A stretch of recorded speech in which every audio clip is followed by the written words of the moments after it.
রেলওয়ের ইঞ্জিন সংকটে বিপর্যয়ের মুখে পড়তে যাচ্ছে ঢাকা চট্টগ্রাম রুটের কন্টেইনার পরিবহন। প্রতিদিন 4টি ইঞ্জিনের মাধ্যমে অন্তত 200 কন্টেইনার পরিবহনের প্রয়োজন হলেও পাওয়া যাচ্ছে মাত্র একটি। এ অবস্থায় কমলাপুর আইডিসিগামী কন্টেইনারের জটলা বাঁধছে চট্টগ্রাম বন্দরের আশপাশের এলাকায়, আর এতে নানামুখী জটিলতায় পড়ছে আমদানি রফতানি বাণিজ্য। সাখাওয়াত টিপুর ক্যামেরায় বিস্তারিত জানাচ্ছেন কমল দে। 875 টিউএস ধারণ ক্ষমতা চট্টগ্রাম বন্দরের আইসিডি ইয়ার্ডে ঢাকা কমলাপুরগামী কন্টেনার রয়েছে 1000-এর বেশি। আবার ইয়ার্ডে জমিয়ে না রেখে রেলওয়ে কর্তৃপক্ষ বিভিন্ন স্থানে এনে রেখেছে আরও অন্তত 200 কন্টেনার। মূলত ইঞ্জিন সংকটের মুখে ঢাকায় পাঠাতে না পেরে এই কন্টেনার জট এড়াতে পর্যাপ্ত র্যাকের পাশাপাশি 4 থেকে 5টি ইঞ্জিনের চাহিদা থাকলেও পাওয়া যাচ্ছে মাত্র একটি ইঞ্জিন। এই অবস্থায় ট্রেনের সংখ্যা বাড়াতে রেলওয়ে পূর্বাঞ্চলে একের পর এক চিঠি দিয়ে যাচ্ছে বন্দর কর্তৃপক্ষ। শুধুমাত্র পরিবহন জটিলতার কারণে, সংকটের কারণে আমদানিকারকরা যথাসময়ে তাদের কন্টেইনারটা ডেলিভারি নিতে পারে না।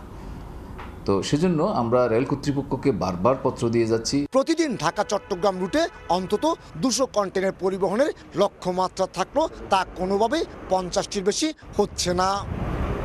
চট্টগ্রাম বন্দরের ইয়ার্ডে ঢাকা আইসিডিগামী কন্টেনার রাখার ধারণ সক্ষমতা অতিক্রম করায় অন্তত 200 কন্টেনার এনে রাখা হচ্ছে সিজিপিওয়াই সহ উন্মুক্ত স্থানে। এর ফলে আমদানি রপ্তানি পণ্যের যেমন নিরাপত্তা বিঘ্নিত হচ্ছে, ঠিক তেমনি প্রকৃত সময়ে পণ্য বুঝে পাচ্ছেন না আমদানিকারকরা।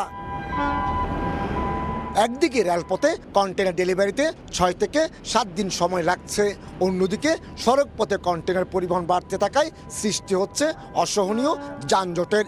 এভাবে যদি ক্রমান্বয়ে কমতে থাকে তাহলে কিন্তু আমাদের যারা এক্সপোর্ট এবং ইম্পোর্ট ঢাকা চিটাগং করে থাকি সেটা কিন্তু অনেকাংশে হ্রাস পাবে এবং যে আমাদের খরচও বৃদ্ধি পাবে। এমনিতে বহরে প্রয়োজনীয় ইঞ্জিন না থাকায় যাত্রীবাহী ট্রেন চালাতে হিমশিম খাচ্ছে রেলওয়ে পূর্বাঞ্চল।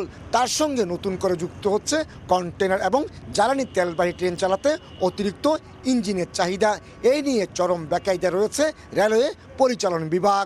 কন্টেনারের ফ্লোয়ের কারণে এই যে বলছে যে ইঞ্জিন জট, কন্টেনারের জট লেগে আছে, আসলে তুলনামূলক যে কোনো সময়ের চেয়ে এখন কন্টেনার ফ্লোটা বেশি, সেই তুলনায় আমাদের ইঞ্জিন সরবরাহটা সেই হারে বাড়ে নাই। আইসিডিগামী 500 থেকে 700 কন্টেনার নিয়ে আরও কয়েকটি জাহাজ চট্টগ্রাম বন্দরে প্রবেশের অপেক্ষায় রয়েছে। কমল দে, সময় সংবাদ, চট্টগ্রাম।